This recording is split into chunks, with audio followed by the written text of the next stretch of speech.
2부를 보죠. 그래서 우리가 앞뒤에 본 것처럼 그리스도께서 마지막 십자가를 앞두고 말씀하시기를, 자신의 피를 가지고 말씀하시기를 언약의 피다. 언약의 피다. 이 부분을 아주 자세하고 깊이 있게 설명한 것이 바로 히브리서다 그랬죠. 그래서 히브리서 8장 1절에서 직접 그렇게 말하죠. 이제 내가 핵심을 말하겠다. 이제 내가 지금 우리 히브리서의 요점, 이 히브리서의 핵심을 이제 내가 말을 하겠다. 이렇게 8장에서 그렇게 시작을 하는 거예요.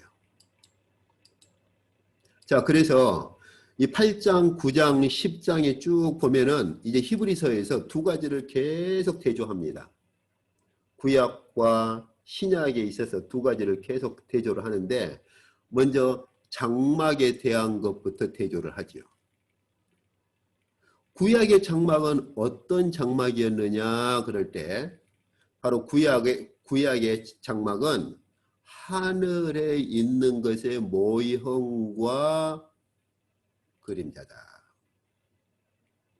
그래서 하나님께서 모세에게 이제 명령하실 때, 하나님께서 모세를 시내산으로 올라오라고 하셨죠. 그리고 그 시내산에 하나님의 보좌 앞으로까지 모세를 올라오라고 하셔가지고, 하나님께서 시내산 그 보좌에서 모세에게 이 땅에 세울 장막의 원형을 보여주신 거예요. 이건 앞번에도 설명했죠, 내가. 그러니까 우리가 생각할 때는 단순히 그저 하나님께서 이렇게 만들어라 그 설명만 듣고, 모세가 시내산에서 아래로 와가지고 하나님의 설명만 가지고 그렇게 만들었다, 이렇게 생각하기 쉬운데, 그것이 아니고 하나님께서는 직접 설명하셨을 뿐만 아니라 이 땅에 세워야 할 장막의 원형을 모세가 하나님 보좌 앞으로 갔을 때 하늘의 원형을 보여주신 거예요. 묵시 환상 가운데서. 그 묵시 가운데서 직접 원형을 보여주신 거예요. 그리고서 어떻게 말씀하셨어요? 이쪽에 보니까 모든 것을 산에서 너한테 보였던 그 샘플을 따라서 지어라. 이렇게.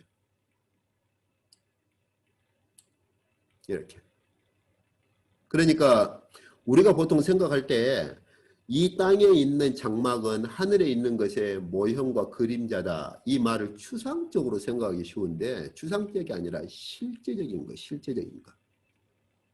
하나님께서는 실제 이 땅에 세워야 될 장막을 시내산 위에서 하나님 보좌 앞으로 끌어올린 모세에게 보여주셨고, 모세는 실제 원형을 보고 이 땅에 와서 하나님께서 지시하신 그대로 만든 거예요.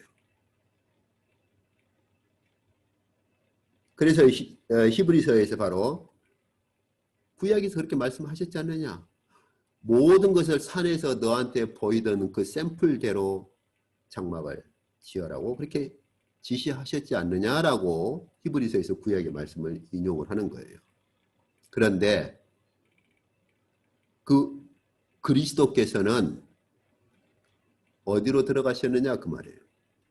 구약의 제사장들처럼 이 땅에 세워진 장막으로 들어가셨느냐, 아니면 하나님께서 모세에게 보여주셨던 원형, 하늘의 그 원형으로 들어가셨느냐 그 말이에요. 이걸 이제 또 뭐 히브리서 학자들 가운데 어떤 학자들은 어설프게 뭐 플라톤 뭐 철학하고 대입을 하고 뭐 그러는데, 좀 우스운 거죠. 여기 그래서 신약의 그 장막이라는 것을 히브리 사도가 그렇게 말할 때, 그리스도께서는 이 땅에 손으로 그렇게 만든 거 말고, 바로 이 피조물에 속하지 않는 것, 더 크고 완전한 장막을 통과해서 하늘의 지성소에 들어갔다고 그렇게 얘기를 하죠. 여기서 손으로 만들지 않는 장막이라, 이 피조물에 속하지 않는 것이라, 이 표현은 바로 모세가 이 땅에 세웠던 모형과 그림자로서의 장막 여기에 들어간 것이 아니고 하나님께서 모세에게 보여주었던 하늘의 원형의 장막으로 들어가셨다라고 하는 것을 얘기를 하는 거예요. 이렇게. 이제 그리고 또 이제 이 장막만이 아니라 또 다른 그 대조가 있는데 그게 뭐냐면 피에 대한 겁니다. 그래서 구약의 이 장막에서는 짐승의 피를 가지고 육체를 정결하게 했지 않느냐 그 말이에요. 육체에 대한 정결 문제를 말을 합니다. 그런데 예수 그리스도의 피는 양심을 깨끗하게 한다. 단순히 우리 육체가 아니라 양심을 깨끗하게 한다. 양심을. 구약의 짐승들의 피는 단순히 우리가 어떤 죄를 지었을 때 우리의 겉만을 깨끗하게 했을 뿐이다. 우리의 육체만을 깨끗하게 해줬을 뿐이다. 그 말이에요. 그런데 그리스도의 피는 우리의 양심을 깨끗하게 한다. 그러니까 우리가 이 말씀에서 볼 수 있는 것처럼 오늘날 우리가 많은 사람들이 나 예수님 믿고 예수님 피뿌림 받았다고 이렇게 말을 하죠. 그런데 히브리서의 가르침을 우리가 유의한다면 그리스도의 피뿌림이 어디를 깨끗하게 하느냐? 우리의 양심을 깨끗하게 한다. 그렇다면 반대로 말해서 아무리 우리가 그리스도의 피뿌림 받았다고 말을 할지라도 우리의 양심의 깨끗해짐이 없으면 정말로 그것이 그리스도의 피뿌림을 받은 것이냐?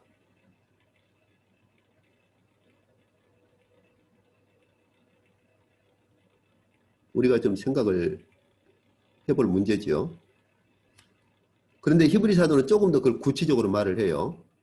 어떻게 그리스도의 피뿌림이 우리 양심을 깨끗하게 하느냐? 그리스도의 십자가에서 흘리신 그 그리스도의 피를 하나님께 어떻게 바쳤느냐? 영원하신 성령으로 말미암아 이루어진 것이다. 십자가에서 우리 죄를 대신해서 흘리신 그 그리스도의 피를 누가 그 십자가의 그리스도의 피를 하나님께 바쳤느냐? 성령께서 하셨다. 성령을 통해서 이루어진 것이다. 그 말이에요. 성령으로 말미암아 흠없는 자기를 하나님께 드린 그리스도의 피가 어찌 너희 양심을 깨끗하게 못하겠느냐? 그 말이에요. 그러니까 예수 그리스도께서 흠없는 자신의 피를 하나님께 바치셨는데 어떻게 바치셨느냐? 성령을 통해서 바치셨다. 그러니 그 그리스도의 피가 어떻게 너희 양심을 깨끗하게 못하겠느냐? 이렇게 말하는 거예요. 구약의 짐승의 피는 성령으로 하나님께 바쳐진 것이 아니죠. 그러니까 육체만을 깨끗하게 할 수밖에 없었다 그 말이에요. 그래서 성령께서 우리 안에 계신다고 하는 것과 그리스도의 피뿌림이라고 하는 것은 분리되지 않아요. 십자가상에서 그리스도의 피를 하나님께 바치신 그 성령께서 우리 안에 오실 때 어떻게 오시느냐? 그 피를 가지고 오시는 거예요.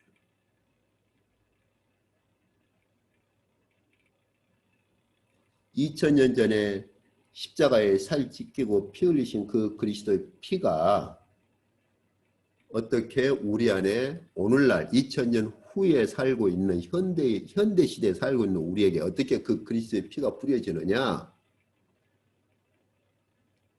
그 그리스도의 피를 하나님께 바치신 그 성령께서 우리 안에 오실 때 그리스도의 피를 가지고 오시는 거예요. 그러면 무슨 일이 생기느냐? 성령께서 우리 양심을 먼저 깨끗하게 한다. 히브리 사도만이 아니라 제가 전에 이제 다른 데서 강의할 때도 이런 부분들을 지적을 했지만은 히브리서 사도만이 아니라 모든 사도들이 우리 안에 계신 성령께서 우리를 변화시키는 첫 부분이 어디냐? 우리의 마음 혹은 양심으로 말을 합니다.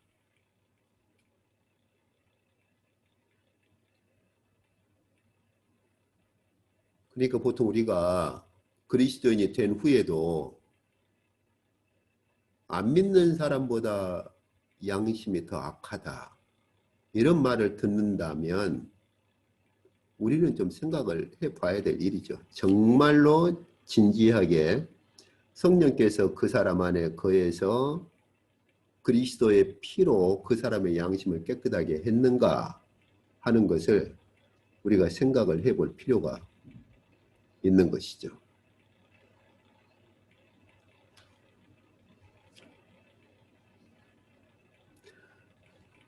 보통 우리가 하나님 앞에서 믿음으로 의롭다, 이것만을 자꾸 강조하다 보니까 양심, 마음의 청결함, 이런 부분들은 마치 윤리적이고 도덕적인 것처럼 치부해버리는 경우들이 굉장히 많은데, 사도들은 의외로 그렇지가 않아요. 바울도 그렇고 베드로도 그렇고 히브리서도 그렇고 양심과 마음의 시스템, 마음의 새로워짐, 이것을 굉장히 강조합니다. 앞으로 하나씩 하나씩 볼 거예요.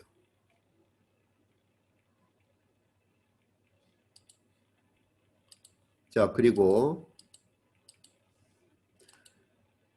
여기 보면은 이 피와 언약을 결부를 시켜요. 또 피와 언약을. 그래서 구약에서도 구약의 첫 언약도 피가 없이 세워진 것이 아니다. 그러면서 우리가 앞번에 보았던 모세가 이스라엘 백성들이 우리가 그 언약을 다 지키겠습니다. 그러니까 모세가 짐승에 피를 뿌리면서 이것은 너희가 하나님과 맺은 언약의 피다. 그렇죠? 봐라, 구약의 첫 언약도 이렇게 피로 세웠지 않느냐 그 말이에요. 그래서 모세가 이것은 하나님의 너희에게 명하신 언약의 피다, 이렇게 말하면서 피를 뿌렸지 않느냐 그 말이에요. 그런데 방금 제가 본 것처럼 그럼에도 불구하고 이스라엘 백성들은 그 언약에 피 뿌림 받은 백성임에도 불구하고 언약을 다 깨뜨려 버렸다는 것이죠. 그래서 히브리서에서는 이제 그리스도는 새 언약의 중보자이시다. 왜? 아까 우리가 본 것처럼 성찬에서 이것은 너희의 죄를 속하는 언약의 피다라고 말씀을 하셨으니까 새 언약의 중보자이신데, 근데 여기서 독특한 표현을 쓰죠. 첫 언약 때에 범한 죄를 속하려고 하셨다. 여기서 첫 언약은 당연히 누구의 언약을 말하겠어요? 아담의 언약을 말하는 것이죠. 그러니까 그리스도께서 흘리신 그 언약의 피만이 유일하게 아담이 깨뜨려버린 그 언약으로 범한 죄로부터 우리를 속량할 수 있다라고 하는 거죠. 그래서 여기서 죄에 대한 개념을 어떤 걸로 설명합니까? 우리가 조금 더 첫 언약 때에 범한 뭐요? 죄. 죄의 근본 개념이 어떤 겁니까? 언약 파기죠. 언약 파기예요. 그것이 죄의 원천이고 죄의 출발점이고 죄의 근본 개념인 거죠. 언약 파기. 근데 그리스도께서는 언약의 피를 흘리셔서 아담이 첫 언약을 파기함으로 범했던 죄로부터 우리를 속량하시려고 죽으신 것이다. 이렇게 말하는 거죠. 그래서 우리가 이 구속이라고 할 때에도 근본 개념이 뭐냐? 죄가 언약 파기라면 구속, 구원이라고 하는 근본 개념은 뭐냐? 언약 회복이다라고 말하는 거죠. 언약 백성으로서의 회복. 이게 무엇 때문에 그렇게 중요합니까? 언약 백성으로서 회복이 안 되면 하나님의 보호자로 나아갈 수가 없는 거예요. 나아갈 길이 없어요. 많은 경우 이 그리스도인들이 언약이라는 걸 생각을 안 해요. 그냥 믿었으니까 됐지. 믿었으니까 구원 받잖아. 그런데 히브리서에서는 그리스도의 그 피는 성령께서 하나님께 바치신 피이고, 그래서 그 성령께서 우리 안에 오실 때 그 그리스도의 피를 가지고 오셔서 그 그리스도의 언약의 피로 우리를 언약 회복을 시킨다, 그 말이에요. 그래서 성령께서 그리스도의 피를 가지고 오셔서 우리를 언약 백성으로 회복을 시키시면 그때 우리는 하나님의 보호자로 나갈 수 있게 된다 하는 거예요. 그래서 언약 백성으로서 회복이 되느냐 안 되느냐, 이것을 굉장히 중요하게 그렇게 히브리서에서는 다룹니다. 그냥 이제는 믿으니까 천국 가잖아, 구원 받았잖아.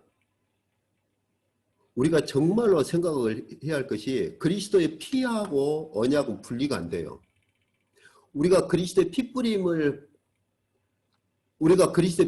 받은 자라면 우리는 언약 백성으로 살도록 돼 있어요. 분리가 안 되는 거예요.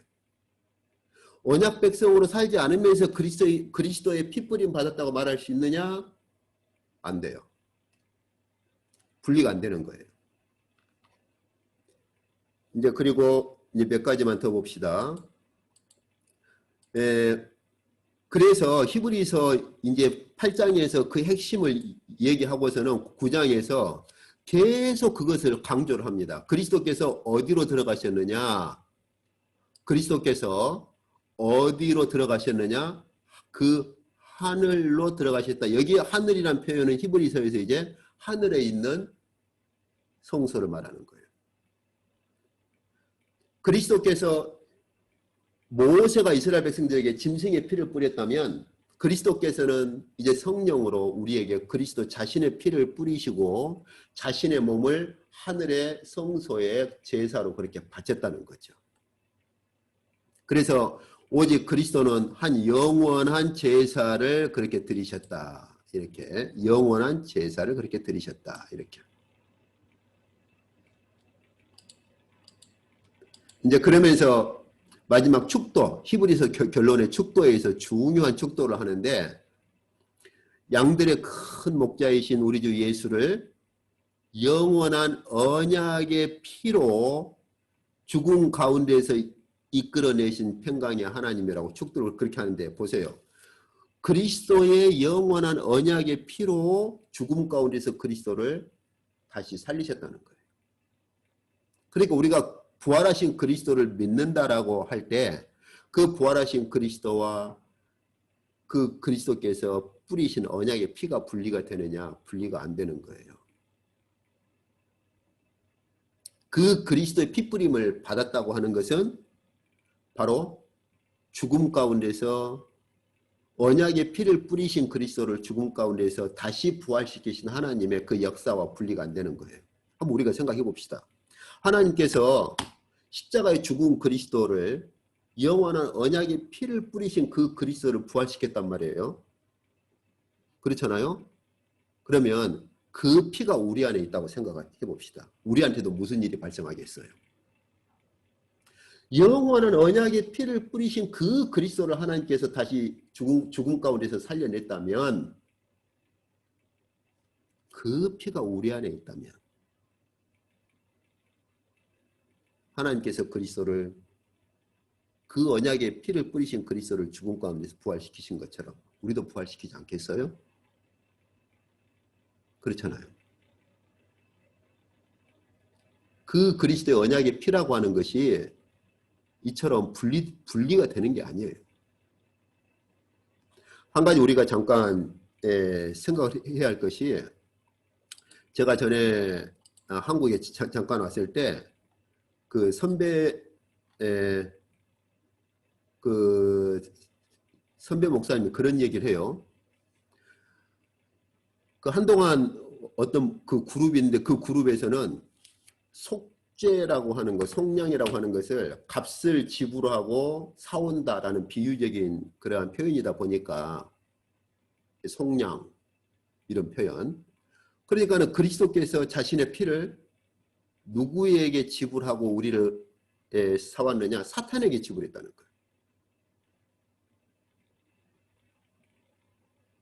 거예요. 아주 참 그런 굉장히 위험한 그런, 히브리서에서는 어떻게 말해요?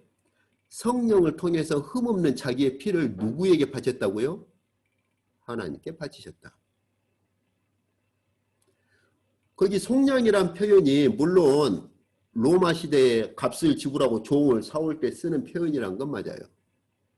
그러나 그렇다고 해서 그리스도께서 그럼 십자가의 피를 사탄에게 지불하고 우리를 사왔다고 그렇게 말을 하는 것은 굉장히 위험한, 아주 굉장히 잘못 오해를 하는 그런 것이죠. 바울은 그 비유적인 표현을 쓸 때 우리를 사탄으로부터 건져냈다는 측면만을 사용하는 것이지 그리스도의 피를 사탄에게 지불했다고 그런 개념까지 쓰는 것은 아니에요. 비유적인 표현을 쓸 때는 전체를 다 쓰기도 하고 어떤 경우는 특정한 부분만을 가져오기도 하는 거예요. 자, 그래서 이제 지금까지 우리가 본 것처럼, 그래서 이제 결국 이러한 자들이 도달하는 곳이 어디냐도 두 가지로 대조를 합니다. 이제 마지막으로, 그래서 시내산에서는 너희가 불이 붙는 산, 침침한 흑암, 폭풍, 나팔 소리, 구약의 시내산에서는 그랬지 않느냐. 근데 우리는 그런 이제 구약의 시내산에 이른 곳이 아니다 그 말이에요.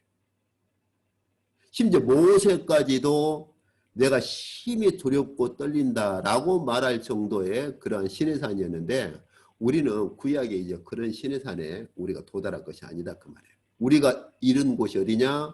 시온산, 살아계신 하나님의 도성, 하늘의 예루살렘, 천만 천사, 하늘에 기록된 장자들의 모임, 하늘의 교회, 그리고 새 언약의 중보자이신 그리스도께로 우리가 이르러 간다.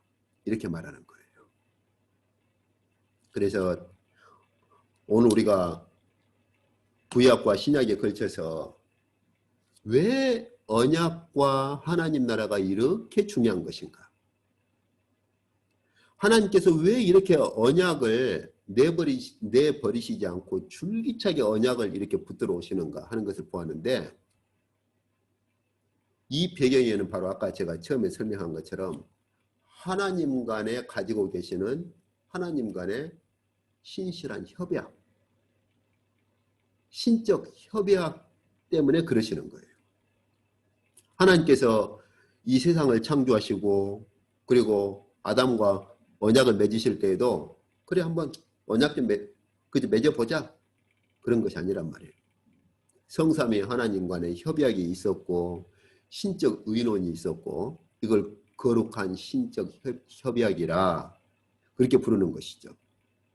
서로 성삼위 하나님 간에 맺으신 그 거룩한 신적 협약이 있기 때문에 아담이 그 언약을 깨뜨리고 이스라엘 백성이 깨뜨릴지라도 하나님께서는 그 언약을 신실하게 지켜가십니다. 이것이 바로 하나님의 헤세드라고 말을 하는 거예요. 하나님의 신실하심이라. 인애라고 번역되어 있는데 조금 글쎄 오히려 신실하심, 언약에 신실하신 하나님. 그래서 우리가 다니엘서라든지 에스겔서 보면은 항상 호소하는 게 뭡니까? 언약을 돌아보소서. 언약을 돌아봐 주십시오. 하나님의 언약에 계속 호소를 해요. 하나님의 언약에다가. 성삼위 하나님께서는 언약을 깨뜨리시지 않아요. 그래서 방금 제가 구약 전체를 본 것처럼 아담 언약, 아브라함 언약, 시내산 언약, 그리고 마지막 다윗 언약. 이것들이 구약 전체를 떠받들고 그리고 구약 전체가 흘러오도록 만드는 기둥들이라고 말할 수 있는 거예요. 이것들의 근거에서 하나님께서 계속 묵시를 보여주고 하나님의 구원 역사를 이끌어 오시는 거예요.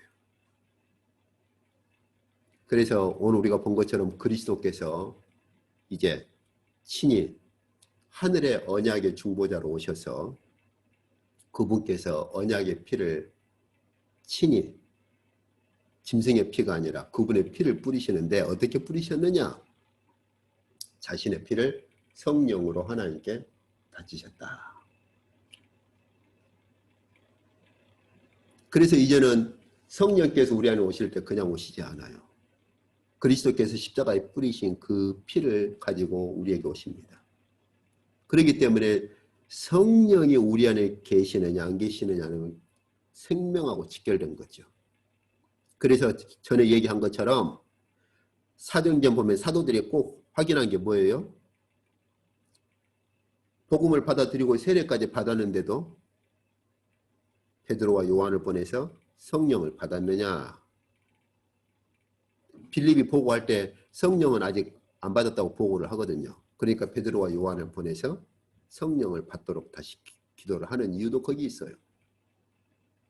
우리 같으면 이제 예수 믿고 세례 받았어요? 구원 이제 끝났어요.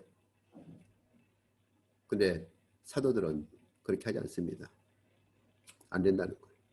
베드로와 요한을 다시 보내요. 바울도 사도행전 보면 그걸 확인하는 거예요. 너희가 믿을 때 성령 받았느냐? 세례 요한의 세례밖에 모르는데 안 된다. 다시 가르치고 다시 기도하고 성령께서 임하시도록 하는 거죠. 그래서 앞으로 우리가 조금씩 더 살펴보겠지만은 성령을 받았다고 하는 것이 무엇이냐? 어떻게 할 수 있느냐? 이것들을 우리는 진지하게 아주 진지하게 우리는 성경을 살펴야 되고 우리는 그것들을 잘 성경에서 말하는 것들 우리가 정말로 깊이 있게 살피지 않으면 과연 우리가 구원에 이르는 믿음이라고 하는 것이 우리 안에 바르게 이루어져 있는 것인가? 이것들에 대해서 우리가 바로 알기 어려울 수가 있어요. 아무쪼록 주께서 우리 모두에게 은혜를 베푸셔서 하나님께서 친히 성삼위 하나님 간에 맺으신 그 거룩한 협약과 신적 그러한 의논을 따라서 이루어 가시는 거룩한 역사가 무엇이고 우리가 종말에는 그 하나님의 보좌 앞으로 우리가 올라가는 그 실제적인 구원이 무엇인지 어떻게 그런 구원이 역사를 하는지를 우리가 조금씩 더 천천히 살펴보도록 그렇게 하겠습니다.